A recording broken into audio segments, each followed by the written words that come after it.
Does your life ever feel like a prison you can't escape? You're not alone. Here in this video, I'll share with you my story of how I broke out of the box where standards are set by society. By the end, you will also learn the real value of life. If I could share one thing with my younger self, it would be to pause, look around, and really take stock of the life unfolding. For years, I didn't even realize I was stuck as a prisoner, in a life that didn't feel like mine.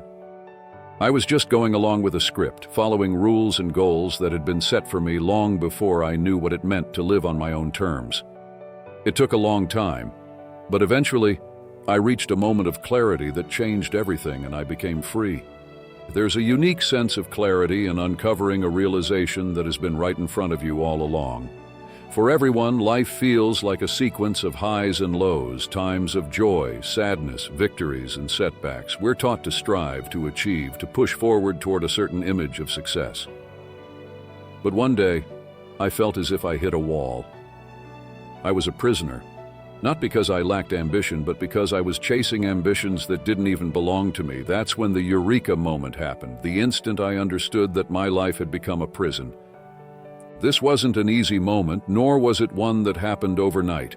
I had followed a path based on what society defined as successful, climbing the corporate ladder, hitting financial milestones, gaining titles that supposedly said something about my worth. But despite checking all these boxes, I couldn't shake the feeling of being boxed in myself. It felt as though I had achieved everything, yet had nothing that felt genuinely mine. I wasn't free. From the time we're young, we're conditioned to see success as a formula. Good grades, a stable career, a certain income level, and social standing. All these elements are presented as the roadmap to a good life. But this type of success is an illusion. I thought achieving success would bring freedom, but the more I tried to fit into this mold, the more I felt constrained. One of the biggest reasons for this trap is a mindset I call productivism. We're taught that our value is in our productivity, that the more we can produce and the higher our economic output, the more worthy we are. But this way of living leaves out a lot of what makes life meaningful: personal well-being, relationships, mental health, and the space to truly be ourselves. The cost of conforming to this vision of success was prison. It drained my energy. I was pouring so much of myself into this image, suppressing my own desires to fit into a mold. It took a toll on my creativity, too. Every time I had an idea that didn't fit the status quo, I would second-guess myself, wondering if it was worth it. Bit by bit, I was losing my sense of self. Trying to maintain this facade was exhausting, leaving little time for things that truly sparked joy. And the sad part, I wasn't alone. We're all part of a society that rewards conformity. We're celebrated for meeting expectations, but seldom praised for daring to be different. This environment suffocates creativity and discourages us from exploring paths that don't fit into neatly defined boxes. I was fortunate enough to reach a turning point, a moment when I realized that my life had become a performance rather than an expression of my true self. Breaking free wasn't always a choice. It often came in moments of crisis that shattered my reality and forced me to rethink everything. Health challenges, partnership breakdowns, or financial struggles hit hard, leaving me no option but to confront the path I was on. These moments became catalysts, revealing that true success wasn't about meeting society's standards, but about finding balance and aligning with my values. Real freedom became the ability to say no to opportunities that didn't fit and yes to those that resonated, even if they lacked financial rewards or prestige. When things go smoothly, change feels unnecessary, but crisis pushes us to redefine, creating a path that honors our own standards, not someone else's. Once I took that step, everything started to shift. The more I followed what genuinely excited me, the more fulfilled I felt. And as I got more in tune with my own values, I stopped needing others' approval so much. I quit seeing my career as just climbing a ladder and started seeing it as a way of growth. True freedom isn't about hitting certain marks. It's about building a life that actually feels like mine. I also realized how important it is to have the right people around me. Being surrounded by folks who respected my path and encouraged me to be real instead of just fitting in made all the difference. These were people who celebrated my decisions to prioritize well-being, creativity, and balance. After discovering what real success looked like for me, I started noticing the impact that living out of alignment had on my entire being. There was a time when I thought living life by the book was enough to guarantee happiness and success. But as the years went by, I started to notice something unsettling. My body was sending me signals that something was wrong, even if I couldn't quite put my finger on it. How did my health get affected when I followed everyone else's dream? Chronic stress became a constant companion. I was pushing myself hard, following a path I didn't choose for myself, but one that seemed right, based on what society expected. I was tense, always on edge, driven by deadlines and expectations that weren't my own. One of the first signs was cardiovascular issues. That ever-present tension brought higher blood pressure, and I could feel my heart racing even in moments that didn't call for it. Anxiety and hypertension weren't things I expected to deal with at this point in life, but they crept in, subtle and persistent. And then there were the digestive issues.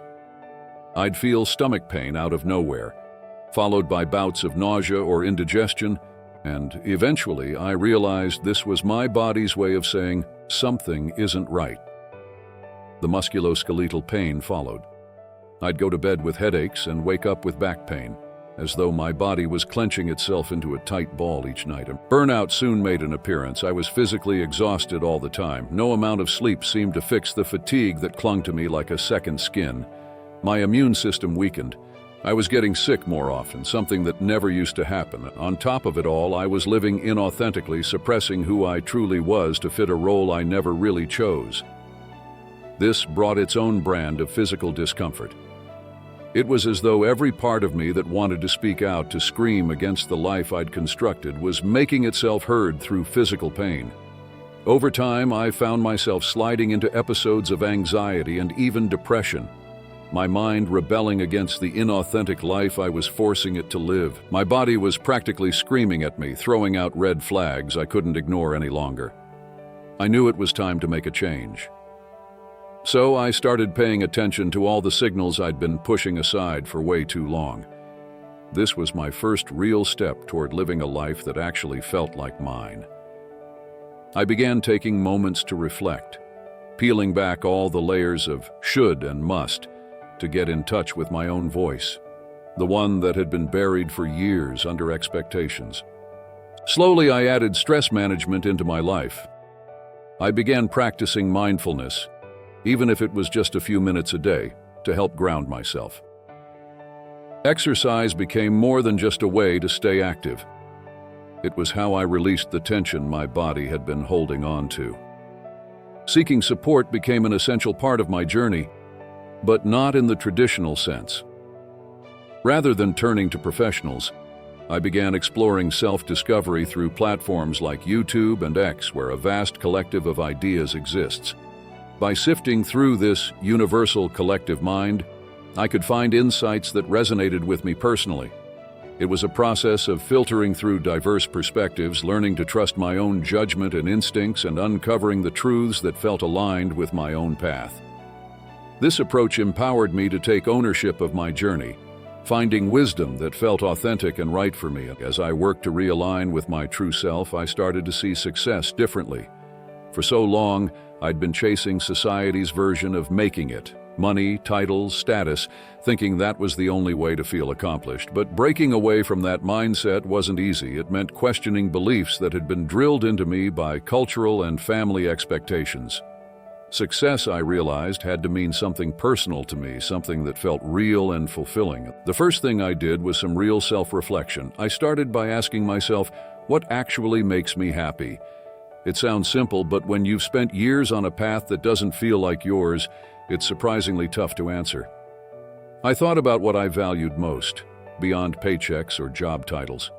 I realized that things like meaningful work, personal growth, and making a positive impact on others brought me far more fulfillment than any promotion or bonus ever could. From there, I set goals that actually felt true to me. I didn't want to measure success by income or status alone.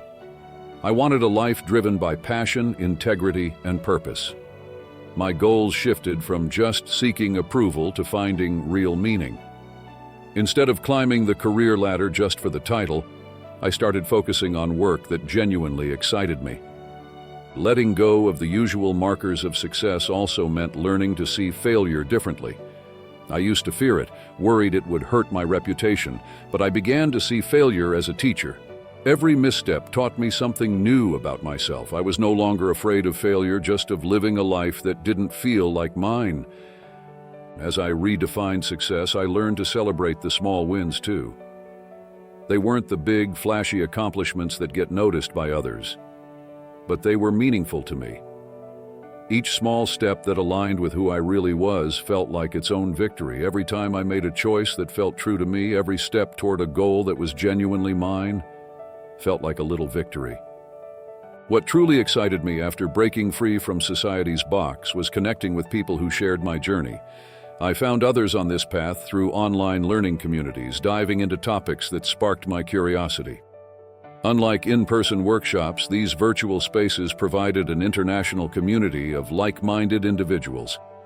It was a unique experience to engage with people worldwide, each of us eager to share our dreams, struggles, and insights. These online connections felt genuine, creating a space where we could support each other's growth in ways that felt authentic and truly meaningful. Volunteering also became a big part of building my community. Working with others toward a shared purpose introduced me to people who cared about the same things. Our connections were based on values, not just surface-level interests, and we found fulfillment that went beyond personal gain. But making these connections was just the start. Keeping them strong was just as important. Being open about my own experiences helped build real trust, and together, we created a support system that felt solid and true. We'd collaborate on projects, not to compete, but to learn from and encourage each other. This community became my backbone on tough days, reminding me why I'd started and keeping me aligned with my values, and in return, I was there for them too, cheering each other on through both the ups and the downs. Independence is powerful, but when you combine it with the strength of a community, you gain an energy and resilience that makes the route all the more fulfilling. In the end, building a community of like-minded independent thinkers has been one of the most rewarding parts of my path to self-sovereignty. It's a reminder that while we may walk our paths individually, we don't have to walk alone. Will you be able to break out of the prison like I did? Thanks for joining me on this story. If this message resonated, leave a comment, hit like, and don't forget to subscribe for more content on living freely and authentically.